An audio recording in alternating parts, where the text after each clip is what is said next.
ਜਦੋਂ ਮਲੂਕ ਜਿਹੀ ਡੋਲੀ ਵਿੱਚੋਂ ਨਿਕਲੀ ਸੀ, ਉਦੋਂ ਹੀ ਸਾਰੇ ਪਿੰਡ ਦੇ ਮੂੰਹ 'ਤੇ ਉਹਦਾ ਨਾਂ ਚੜ੍ਹ ਗਿਆ ਸੀ, ਮੁਰੱਬਿਆਂ ਵਾਲੀ। ਸਿਰਫ ਜ਼ਮੀਨ ਦੇ ਕਾਗਜ਼ ਪੱਤਰਾਂ ਵਿੱਚ ਉਹਦਾ ਨਾਂ ਸਰਦਾਰਨੀ ਰਾਜ ਕੌਰ ਲਿਖਿਆ ਹੋਇਆ ਸੀ, ਜਾਂ ਉਹਦਾ ਸਹੁਰਾ ਜਿੰਨਾ ਚਿਰ ਜਿਉਂਦਾ ਰਿਹਾ ਸੀ ਉਹਨੂੰ ਸਰਦਾਰਨੀ ਰਾਜ ਕੌਰ ਕਹਿੰਦਾ ਰਿਹਾ ਸੀ। ਪਰ ਜਿੱਥੋਂ ਤੱਕ ਸ਼ਰੀਕੇ ਦਾ ਤੇ ਪਿੰਡ ਦੇ ਹੋਰ ਲੋਕਾਂ ਦਾ ਸਵਾਲ ਸੀ, ਉਹ ਸਭਨਾਂ ਲਈ ਮੁਰੱਬਿਆਂ ਵਾਲੀ ਸੀ। ਉਹਦੇ ਚੜ੍ਹੇ ਪੀੜੇ ਪਿਓ ਨੇ ਇੱਕ ਮੁਰੱਬਾ ਦਾਜ ਵਿੱਚ ਦਿੱਤਾ ਸੀ, ਪਰ ਬਿਨਾਂ ਨਾਵਿਓਂ ਵੀ ਸਭ ਨੂੰ ਪਤਾ ਸੀ ਕਿ ਰਹਿੰਦੀ 3 ਮੁਰੱਬੇ ਜ਼ਮੀਨ ਦੀ ਵੀ ਉਹ ਵਾਰਸ ਹੈ। ਉਹਦੇ ਬਾਰੇ ਦੰਦ ਕਥਾ ਸੀ ਕਿ ਉਹਦੀ ਮਾਂ ਜਦੋਂ ਚਲੀਹਾ ਨਹਾਤੀ, ਉਹਨੂੰ ਖੀਮ ਖਾਬ ਵਿੱਚ ਵਲੇਟ ਕੇ ਗੁਰਦੁਆਰੇ ਮੱਥਾ ਟਿਕਾਣ ਲੈ ਗਈ ਤਾਂ ਉਹਦੇ ਪਿਓ ਨੇ ਉਹਦੇ ਹੱਥੋਂ ਸੋਨੇ ਦੀਆਂ 11 ਅਸ਼ਰਫੀਆਂ ਮੱਥਾ ਟਿਕਵਾਈਆਂ ਸਨ, ਤੇ ਉਸੇ ਦਿਨ ਗੁਰਦੁਆਰੇ ਦੇ ਭਾਈ ਜੀ ਨੇ ਉਹਨੂੰ ਮੁਰੱਬਿਆਂ ਵਾਲੀ ਆਖ ਇੱਕ ਸੁੱਚੇ ਗੋਟੇ ਵਾਲੀ ਚੁੰਨੀ ਗੁਰੂ ਮਹਾਰਾਜ ਨੂੰ ਛੁਹਾ ਕੇ ਉਹਦੇ ਲਈ ਸਰੋਪਾ ਦਿੱਤੀ ਸੀ। ਉਹ ਭਰੇ ਘਰ ਜੰਮੀ ਸੀ, ਭਰੇ ਘਰ ਵਿਆਹੀ, ਪਰ ਜਿਹੜਾ ਇਹ ਦੁੱਖ ਉਹਨੇ ਦੜ ਵੱਟ ਕੇ ਪੀ ਲਿਆ ਸੀ, ਉਹਨੂੰ ਉਹਦੇ ਤੋਂ ਉਹਦੇ ਸੱਚੇ ਪਾਤਸ਼ਾਹ ਤੋਂ ਬਿਨਾਂ ਕੋਈ ਵੀ ਨਹੀਂ ਜਾਣਦਾ। ਸੱਜਰ ਵਿਆਹੀ ਨੂੰ ਸੂਹ ਲੱਗ ਗਈ ਸੀ ਕਿ ਉਹਦਾ ਮਰਦ ਹਾਕਮ ਸਿੰਘ ਆਪਣੇ ਦਾਦੇ ਪੋਤਰਿਆਂ ਭਰਾ ਲੱਗਦੇ ਕਰਮ ਸਿੰਘ ਦੀ ਤੀਵੀ ਨਾਲ ਰਲਿਆ ਹੋਇਆ ਸੀ।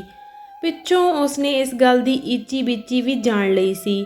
ਜਦੋਂ ਤੱਕ ਕਰਮ ਸਿੰਘ ਜਿਉਂਦਾ ਰਿਹਾ ਉਦੋਂ ਤੱਕ ਤਾਂ ਢਕੀ ਰਿੱਝਦੀ ਰਹੀ, ਪਰ ਜਿੱਦਣ ਦਾ ਉਹ ਰੱਬ ਨੂੰ ਪਿਆਰਾ ਹੋ ਗਿਆ, ਉਹਦੀ ਤੀਵੀਂ ਨੇ ਸਾਕਾਂ ਵਿੱਚ ਦਿਓਰ ਲੱਗਦੇ ਇਸ ਹਾਕਮ ਸਿੰਘ ਦੇ 2 ਕੱਚੇ ਕਢਵਾਏ ਸਨ। ਇਹ ਮੁਰੱਬਿਆਂ ਵਾਲੀ ਰੱਬ ਦੀ ਬੰਦੀ ਮੂੰਹੋਂ ਨਾ ਬਿਰਕੀ, ਸਿਰਫ ਇੱਕ ਗੁਰਦੁਆਰੇ ਜਾ ਕੇ ਆਪਣੇ ਸੱਚੇ ਪਾਤਸ਼ਾਹ ਅੱਗੇ ਫਿਸ ਪਈ। ਲੋਕ ਪਰਲੋਕ ਦੀ ਜਾਣਨ ਵਾਲਿਆ, ਮੈਂ ਤਾਂ ਉਹਨੂੰ ਸੁੱਚੇ ਅੰਗ ਦਿੱਤੇ ਸਨ, ਪਰ ਉਸ ਭ੍ਰਿਸ਼ਟੇ ਹੋਏ ਨੇ ਉਹ ਵੀ ਭ੍ਰਿਸ਼ਟ ਕਰ ਛੱਡੇ। ਤੇ ਉਹਦਾ ਮਰਦ ਜਿਹੜੀ ਰਾਤ ਉਹਦੇ ਵਿਛੋਣੇ ਉੱਤੇ ਆਉਂਦਾ, ਉਹ ਉਸ ਪ੍ਰਭਾਤ 'ਤੇ ਮਲ ਮਲ ਕੇ ਨਹਾਉਂਦੀ ਤੇ ਦਿਨ ਚੜ੍ਹੇ ਸਾਰਾ ਵਿਛੋਣਾ ਧੁਆ ਛੱਡਦੀ। ਰੋਜ਼ 5 ਪੌੜੀਆਂ ਪੜ੍ਹਦੀ, ਪਰ ਉਸ ਦਿਨ ਸੁੱਚੇ ਮੂੰਹ ਸਾਰੀ ਸੁਖਮਣੀ ਦਾ ਪਾਠ ਕਰਦੀ। ਉਹਨੇ ਅੱਖਾਂ ਮੀਟ ਕੇ ਜਿਉਂਦੀ ਮੱਖੀ ਨਿਗਲ ਲਈ ਸੀ, ਪਰ ਆਪਣੇ ਮਰਦ ਨੂੰ ਮੂੰਹੋਂ ਕੁਝ ਨਹੀਂ ਆਖਿਆ। ਉਹਨੂੰ ਵੀ ਖੌਰੇ ਅੰਦਰ ਦਾ ਭੈ ਮਾਰਦਾ ਸੀ। ਉਹਨੇ ਆਪਣੀ ਇਸ ਸਰਦਾਰਨੀ ਅੱਗੇ ਕਦੇ ਅੱਖ ਨਹੀਂ ਉੱਚੀ ਕੀਤੀ, ਪਰ ਮਰਦ ਦੀ ਇਹ ਗੱਲ ਵੀ ਉਹਨੂੰ ਫਿੱਸੇ ਹੋਏ ਫੋੜੇ ਵਰਗੀ ਲੱਗਦੀ ਤੇ ਉਹਦਾ ਜੀ ਕਚਿਆ ਜਾਂਦਾ। ਪਰ ਉਹਦੇ ਜੀ ਨੂੰ ਠੱਲ ਪੈ ਗਈ ਜਦੋਂ ਉੱਤੋਂ ਧੜੀ ਉਸਦੇ ਘਰ 2 ਪੁੱਤਰ ਜੰਮੇ। ਉਹਨੂੰ ਜਾਪਿਆ ਉਹ ਕੱਲੀ ਕਾਰੀ ਨੇ ਰੱਬ ਦੇ ਲੋਹੇ ਦੀਆਂ ਬਾਹਾਂ ਦੇ ਦਿੱਤੀਆਂ ਨੇ, ਪਰ ਤੀਜੀ ਪੇਟ ਘਰੋੜੀ ਦੀ ਧੀ ਜੰਮੀ ਜਿਹਨੂੰ ਲਾੜ ਨਾਲ ਉਹ ਮਲਕੀ ਬੁਲਾਉਂਦੀ ਸੀ। ਭਾਵੇਂ ਪਿੱਛੋਂ ਗੁਰੂ ਗ੍ਰੰਥ ਸਾਹਿਬ ਵਿੱਚੋਂ ਜਦੋਂ ਉਹਦਾ ਨਾਂ ਕਢਵਾਇਆ ਉਹ ਕੁਝ ਹੋਰ ਸੀ, ਪਰ ਜਿਹੜਾ ਪਹਿਲੇ ਦਿਨ ਉਹਦੇ ਮੂੰਹ ਚੜਿਆ ਫਿਰ ਉਹ ਸਾਰਿਆਂ ਦੇ ਮੂੰਹ ਚੜ ਗਿਆ। ਵੇਲਾ ਚੰਗਾ ਭਲਾ ਆਪਣੇ ਮੂੰਹ ਧਿਆਨ ਤੁਰਦਾ ਗਿਆ, ਪਰ ਪਟੋਲੇ ਵਰਗੀ ਮਲਕੀ ਜਦੋਂ ਉਸਰ ਖਲੋਤੀ ਸਕੂਲ ਪਾਸ ਕਰਨ ਜਿੱਡੀ ਹੋ ਗਈ ਤਾਂ ਵੇਲੇ ਨੇ ਇੱਕ ਅਜਿਹੀ ਪੁਆਟੀ ਖਾਧੀ ਕਿ ਸ਼ਰੀਕੇ ਦੀ ਭਾਬੀ ਤੇ ਕਈ ਹੋਰ, ਜਿਹੜੀ ਕਦੇ ਇਸ ਮੁਰੱਬਿਆਂ ਵਾਲੀ ਦੇ ਸਾਹਮਣੇ ਅੱਖ ਤੱਕ ਨਹੀਂ ਚੱਕੀ ਸੀ, ਲਾ ਲਾ ਕੇ ਗੱਲਾਂ ਕਰਨ ਲੱਗ ਪਈਆਂ। ਮਲਕੀ ਨੇ ਜਿੱਦ ਬੰਨ ਲਈ ਸੀ ਕਿ ਸਕੂਲ ਪਾਸ ਕਰਕੇ ਉਹ ਅੱਗੇ ਸ਼ਹਿਰ ਜਾਵੇਗੀ ਤੇ ਪੜ੍ਹੇਗੀ। ਇੱਥੋਂ ਤੱਕ ਤਾਂ ਗੱਲ ਨਜਿੱਠਣ ਵਾਲੀ ਸੀ। ਮਲਕੀ ਦੇ ਮਨ ਵਿੱਚ ਜੋ ਕੁਝ ਭਰਿਆ ਸੀ, ਉਹ ਸਕੂਲ ਦੇ ਜਵਾਨ ਜਹਾਨ ਮਾਸਟਰ ਨੇ ਉਹਨੂੰ ਕੋਈ ਉਲਟੀਆਂ ਪੁਲਟੀਆਂ ਕਿਤਾਬਾਂ ਪੜ੍ਹਾ ਕੇ ਭਰਿਆ ਸੀ। ਪਰ ਗੱਲ ਇੱਥੇ ਨਹੀਂ ਨਿਬੜਦੀ ਸੀ। ਲੋਕ ਮਲਕੀ ਦੇ ਮਾਸਟਰ 'ਤੇ ਅਸ਼ਨਾਈ ਜੋੜਨ ਲੱਗੇ। ਇੱਕ ਦਿਨ ਤਾਂ ਗਲੀ ਵਿੱਚੋਂ ਲੰਘਦੀ ਰਾਜ ਕੌਰ ਦੇ ਕੰਨੀ ਆਵਾਜ਼ ਪਈ, ਜੋ ਸਾਫ਼ ਦਿਸਦਾ ਸੀ ਕਿ ਪਿੰਡ ਦੀ ਨਾਮੋ ਸ਼ਰੀਕਣੀ ਨੇ ਉਸਨੂੰ ਸੁਣਾਉਣ ਲਈ ਆਖੀ ਸੀ। ਨੀਵੇਂ ਅੰਬ ਦਾ ਅਚਾਰ ਪਾਇਆ, ਡਾਢਾ ਸੋਹਣਾ ਪੀਲਾ ਪੀਲਾ। ਮੈਂ ਸੋਚਿਆ 4 ਫਾੜੀਆਂ ਮਾਸਟਰ ਜੀ ਨੂੰ ਦੇ ਆਵਾਂ। ਹੈਵੇਂ ਹੇਜ ਆ ਗਿਆ, ਪਰ ਫਿੱਟਿਆ ਹੋਇਆ ਆਂਦਾ ਏ ਮੈਂ ਅਚਾਰ ਨਹੀਂ ਖਾਂਦਾ। ਆਹੋ ਜੀ, ਅਚਾਰ ਕਾਹਨੂੰ ਖਾਵੇ, ਉਹ ਤਾਂ ਮਾਤੜ ਤੁਮਾਤੜ ਖਾਂਦੇ ਆ। ਉਹ ਤਾਂ ਕੋਈ ਮਤਬਾਨ ਭੰਨੇਗਾ, ਮੁਰੱਬਾ ਖਾਏਗਾ। ਗੱਲ ਭਾਵੇਂ ਖਾਣ ਵਾਲੇ ਮੁਰੱਬੇ ਦੀ ਸੀ, ਪਰ ਰਾਜ ਕੌਰ ਸਮਝ ਗਈ ਕਿ ਉਹ ਗੱਲ ਉਸਨੇ ਮੁਰੱਬਿਆਂ ਨੂੰ ਲਾ ਕੇ ਸੁਣਾਈ ਹੈ। ਲਹੂ ਦੇ ਘੁੱਟ ਵਾਂਗੂ ਪੀ ਗਈ, ਪਰ ਹਨੇਰੀ ਵਾਂਗੂ ਚੱਲੀ ਹੋਈ ਗੱਲ ਅੱਗੇ ਕੰਨਾਂ ਦਾ ਬੂਹਾ ਭੀੜਿਆ ਕੁਝ ਨਹੀਂ ਸੀ ਬਣਦਾ। ਇੱਕ ਦਿਨ ਉਹਨੂੰ ਸ਼ਰੀਕੇ ਦੀ ਭਾਬੀ ਮੂੰਹ ਪਾੜ ਕੇ ਆਖਣ ਲੱਗੀ, ਕੀ ਹਾਲ ਹੈ ਕੁੜੀ ਦਾ? ਜੀ ਰਾਜੀ ਨਹੀਂ ਉਹਦਾ, ਕਹਿੰਦੀ ਸੀ ਹੱਡ ਪੈਰ ਭੱਜਦੇ ਨੇ। ਤੇ ਜਦੋਂ ਅੱਗੋਂ ਸਰਦਾਰਨੀ ਨੇ ਗੱਲ ਨਹੀਂ ਸੀ ਗੌਲੀ, ਉਹ ਆਪੇ ਬੋਲ ਪਈ ਸੀ, ਅੱਛਾ ਸਕੂਲੇ ਗਈ ਹੋਣੀ ਏ, ਪਰ ਪਿੰਡੇ ਨੂੰ ਟਕੋਰ ਹੋ ਜਾਏਗੀ।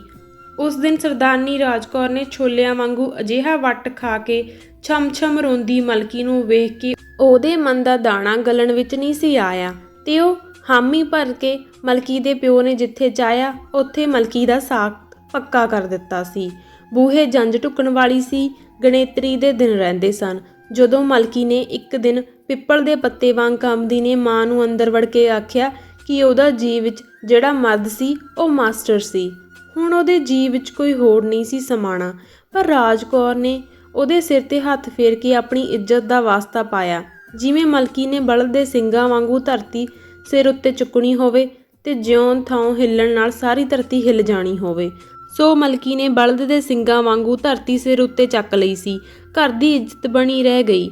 ਉਹ ਅੱਖਾਂ ਨੂੜ ਕੇ ਡੋਲੀ ਵਿੱਚ ਬਹਿ ਗਈ। ਸਾਰੇ ਸ਼ਰੀਕੇ ਨੂੰ ਦੰਦਣ ਪੈ ਗਈ ਸੀ। ਵੇਲਾ ਫੇਰ ਆਪਣੇ ਮੂੰਹ ਧਿਆਨ ਤੁਰਨ ਲੱਗ ਪਿਆ ਸੀ। ਇਹ ਗੱਲ ਵੱਖਰੀ ਸੀ ਕਿ ਮਲਕੀ ਗੋਹਿਆਂ ਵਾਂਗ ਧੁਖਦੀ ਰਹੀ ਤੇ ਧੂੰਆਂ ਉਹਦੇ ਮਾਪਿਆਂ ਦੇ ਬੂਹੇ ਅੱਪੜਦਾ ਸੀ। ਉਹਦੀ ਮਾਂ ਦੀਆਂ ਅੱਖਾਂ ਨੂੰ ਵੀ ਲੱਗਦਾ ਰਿਹਾ, ਪਰ ਹਾਰੇ ਦੀ ਅੱਗ ਉੱਤੇ ਦਾਲ ਰਿੱਝਦੀ ਰਹੀ, ਦੁੱਧ ਕੱਢਦਾ ਰਿਹਾ, ਪੁੱਤਰ ਦੀਆਂ ਜੰਮਦੇ ਰਹੇ। ਪਰ ਫੇਰ 25 ਵਰ੍ਹਿਆਂ ਪਿੱਛੋਂ ਚੰਗੇ ਭਲੇ ਤੁਰਦੇ ਵੇਲੇ ਵਿੱਚ ਅਜਿਹੀ ਪੁਆਟਣੀ ਖਾ ਗਈ ਕਿ ਮਲਕੀ ਦੇ ਸਹੁਰੇ ਵੀ ਮਲਕੀ ਦੇ ਪੇਕਿਆਂ ਵਿੱਚ ਛਵੀਆਂ ਲਿਸ਼ਕ ਪਈਆਂ।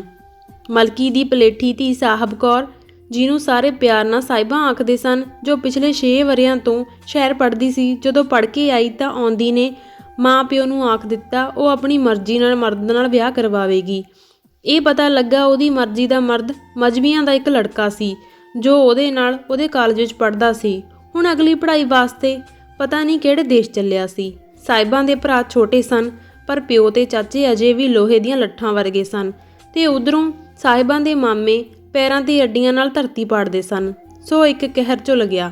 ਘਰ ਦੀ ਧੀ ਆਪਣੇ ਹੱਥੀਂ ਮਾਰੀ ਨਹੀਂ ਜਾ ਸਕਦੀ ਸੀ, ਪਰ ਮਜ਼੍ਹਬੀਆਂ ਦਾ ਮੁੰਡਾ ਮੁਕਾਇਆ ਜਾ ਸਕਦਾ ਸੀ। ਸੋ ਬਾਨਣ ਵੱਜਣ ਲੱਗੇ। ਕੁੜੀ ਨੂੰ ਅੰਦਰ ਬਹਿ ਕੇ ਸਮਝਾਇਆ ਸੀ, ਪਰ ਉਹ ਬਿਜਲੀ ਦੀ ਨੰਗੀ ਤਾਰ ਵਾਂਗੂ ਕਿਸੇ ਦੇ ਹੱਥ ਨਹੀਂ ਸੀ ਲੱਗਣ ਦਿੰਦੀ। ਉਹਨੇ ਦੂਜਾ ਭੇਦ ਵੀ ਪਾ ਲਿਆ ਸੀ। ਚਮਕ ਕੇ ਬੋਲੀ, ਜੇ ਉਸ ਬੰਦੇ ਦਾ ਵਾਲ ਵੀ ਵਿੰਗਾ ਹੋਇਆ ਤਾਂ ਉਹ ਆਪ ਕਚਹਿਰੀ ਵਿੱਚ ਜਾ ਕੇ ਗਵਾਹੀ ਦੇਵੇਗੀ। ਮਲਕੀ ਧੀ ਅੱਗੇ ਹੱਥ ਬੰਨ੍ਹਦੀ ਰਹੀ, ਪਰ ਸਾਹਿਬਾਂ ਉੱਤੇ ਇਹ ਜਾਦੂ ਵੀ ਨਹੀਂ ਸੀ ਚੱਲਦਾ। ਸਾਹਿਬਾਂ ਨੇ ਪਿਓ ਨੂੰ ਵੀ ਜਾਪਿਆ ਕਿ ਉਹ ਸਾਰੇ ਹਵਾ ਨੂੰ ਤਲਵਾਰ ਮਾਰਦੇ ਪਏ ਨੇ। ਸੋ ਹਾਰ ਕੇ ਉਹਨਾਂ ਸਰਦਾਰਨੀ ਮੁਰੱਬਿਆਂ ਵਾਲੀ ਨੂੰ ਵਾਸਤਾ ਲਿਖ ਕੇ ਭੇਜਿਆ ਕਿ ਉਹ ਜਿਵੇਂ ਜਾਣੇ ਇੱਥੇ ਆਵੇ ਤੇ ਕੁੜੀ ਨੂੰ ਸਮਝਾਵੇ। ਇਹ ਜੱਟਾਂ ਦੀ ਧੀ ਜੇ ਮਜ਼੍ਹਬੀਆਂ ਦੇ ਜਾ ਵੱਸੀ ਤਾਂ ਆਖਰ ਉਸੇ ਦੇ ਨਾਂ ਨੂੰ ਲੀਕ ਲੱਗਣੀ ਹੈ। ਸਰਦਾਰਨੀ ਰਾਜ ਕੌਰ ਸਣੇ ਪੁੱਤਰਾਂ ਦੇ ਆਈ। ਆਪ ਪਾਲਕੀ ਵਿੱਚ, ਪੁੱਤਰ ਘੋੜਿਆਂ ਉੱਤੇ ਚੜ੍ਹੇ ਪੀੜੇ ਹੋਏ ਸਨ। ਅਜੇ ਪਰਾਂ ਪੱਕੇ ਰਾਹ ਉੱਤੇ ਸੁੰਮਾਂ ਦੇ ਚੰਗਿਆੜੇ ਲਿਸ਼ਕਦੇ ਪਏ ਸਨ ਕਿ ਸਾਹਿਬਾਂ ਦੇ ਪਿਓ ਦੀਆਂ ਅੱਖਾਂ ਲਿਸ਼ਕ ਉੱਠੀਆਂ। ਉਹ ਤਰਵਾਸ ਵੱਜ ਗਿਆ ਕਿ ਹਵਾ ਦੇ ਘੋੜੇ ਚੜ੍ਹੀ ਹੋਈ ਕੁੜੀ ਨੂੰ ਹੁਣ ਮੁਰੱਬਿਆਂ ਵਾਲੀ ਲਗਾਮ ਪਾਵੇਗੀ। ਰਾਜ ਕੌਰ ਆਈ। ਉਹ ਅਜੇ ਤੱਕ ਭਾਵੇਂ ਇਕਹਿਰੇ ਪਿੰਡੇ ਦੀ ਸੀ, ਪਰ ਵਿਹੜੇ ਵਿੱਚ ਬੋੜ ਵਾਂਗੂ ਬੈਠੀ ਸੀ ਤੇ ਉਹਨੇ ਕੁੜੀ ਨੂੰ ਆਪਣੇ ਗੋਡਿਆਂ ਮੁੱਢ ਬਿਠਾ ਲਿਆ। ਮਲਕੀ ਨੂੰ ਯਕੀਨ ਹੋ ਗਿਆ ਕਿ ਹੁਣੇ ਉਹਦੀ ਮਾਂ ਕੁੜੀ ਦੇ ਸਿਰ 'ਤੇ ਹੱਥ ਰੱਖ ਕੇ ਕੁਝ ਅਜਿਹਾ ਆਖੇਗੀ, ਕੁੜੀ ਚੁੱਪ ਕਰਕੇ ਬਲਦ ਦੇ ਸਿੰਗਾਂ ਵਾਂਗੂ ਧਰਤੀ ਨੂੰ ਸਿਰ ਉੱਤੇ ਚੁੱਕ ਲਵੇਗੀ। ਕੋਲ ਵਿਹੜੇ ਵਿੱਚ ਮੰਜੀਆਂ ਉੱਤੇ ਸਾਹਿਬਾਂ ਦੇ ਪਿਓ ਭਰਾ ਵੀ ਸਨ, ਮਾਮੇ ਵੀ। ਕੁੜੀ ਆਪਣੀ ਨਾਨੀ ਦੇ ਗੋਡੇ ਕੋਲ ਬੈਠੀ ਮਨ ਦੀ ਦੱਸ ਰਹੀ ਸੀ। ਰਾਜ ਕੌਰ ਠਰੰਮੇ ਨਾਲ ਕਿੰਨਾ ਚਿਰ ਸੁਣਦੀ ਰਹੀ। ਹੁੰਗਾਰਾ ਜਿਹਾ ਵੀ ਭਰਨ ਦੀ ਲੋੜ ਹੀ ਨਹੀਂ, ਸਿਰਫ ਕਦੇ ਨੀਝ ਲਾ ਕੇ ਉਹਦੇ ਮੂੰਹ ਵੱਲ ਵੇਖ ਛੱਡਦੀ। ਬਾਕੀ ਤੇ ਸਾਰੇ ਸਿਰਫ ਰਾਜ ਕੌਰ ਦੇ ਮੂੰਹ ਵੱਲ ਵੇਖ ਰਹੇ ਸਨ। ਤੇ ਫਿਰ ਕੁੜੀ ਉਹਦੇ ਸਿਰ ਉੱਤੇ ਹੱਥ ਰੱਖ ਕੇ ਕਹਿਣ ਲੱਗੀ, ਸੁਣ ਕੁੜੀਏ, ਜੇ ਮਨ ਪੱਕਾ ਹੀ ਹੈ ਤਾਂ ਮਨ ਦੀ ਕਰ ਲੈ, ਨਹੀਂ ਤਾਂ ਸਾਰੀ ਉਮਰ ਅੰਦਰ ਵੜ ਕੇ ਗੋਹਿਆਂ ਦੀ ਅੱਗ ਵਾਂਗ ਧੁਖਦੀ ਰਹੇਂਗੀ। ਮਾਂ ਮਲਕੀ ਦੇ ਮੂੰਹੋਂ ਕੱਬ ਕੇ ਨਿਕਲਿਆ। ਉਹ ਸਰੋਂ ਦੀ ਗੰਦਲ ਵਾਂਗ ਪੀਲੀ ਹੁੰਦੀ ਪਹਿਲਾਂ ਸਾਹਿਬਾਂ ਦੇ ਪਿਓ ਵੱਲ ਤੱਕੀ, ਫਿਰ ਉਹਦੇ ਮਾਮਿਆਂ ਵੱਲ। ਨੀ ਤੂੰ ਇਹਨਾਂ ਦੀ ਫਿਕਰ ਨਾ ਕਰ, ਰਾਜ ਕੌਰ ਦੇ ਲਿਸ਼ਕ ਕੇ ਬੋਲੀ। ਮੈਂ ਜੋ ਕਹਿਨੀ ਪਈ ਆ ਇਹ ਮੇਰੇ ਜੰਮੇ ਹੋਏ ਨੇ। ਤੇ ਸਾਹਿਬਾਂ ਨੂੰ ਬਾਹੋਂ ਫੜ ਕੇ ਉਠਾਉਂਦੀ ਹੋਈ ਕਹਿਣ ਲੱਗੀ, ਉੱਠ, ਆਪਣੇ ਕੁਝ ਲੱਗਦੇ ਨੂੰ ਖਬਰ ਕਰਦੇ ਕਿ ਜੰਝ ਲੈ ਕੇ ਆਵੇ। ਮੈਂ ਤੇਰਾ ਹੱਥੀਂ ਕਾਰਜ ਕਰਕੇ ਜਾਵਾਂਗੀ। ਤੇ ਫਿਰ ਕੰਧਾਂ ਤੋਂ ਪਾਰ ਤੱਕ ਦੀ ਆਖਣ ਲੱਗੀ, ਲੋਕਾਂ ਦਾ ਕੀ ਹੈ, 4 ਦਿਨ ਬੋਲ ਕੇ ਆਪੇ ਹੀ ਕੰਢਿਆਂ ਦੀ ਅੱਗ ਵਾਂਗ ਬੁੱਝ ਜਾਣਗੇ। ਤੇ ਵੇਲਾ ਪੁਆਟਣੀ ਖਾਂਦਾ ਮੁਰੱਬਿਆਂ ਵਾਲੀ ਦੇ ਮੂੰਹ ਵੱਲ ਤੱਕਣ ਲੱਗ ਪਿਆ। ਧੰਨਵਾਦ।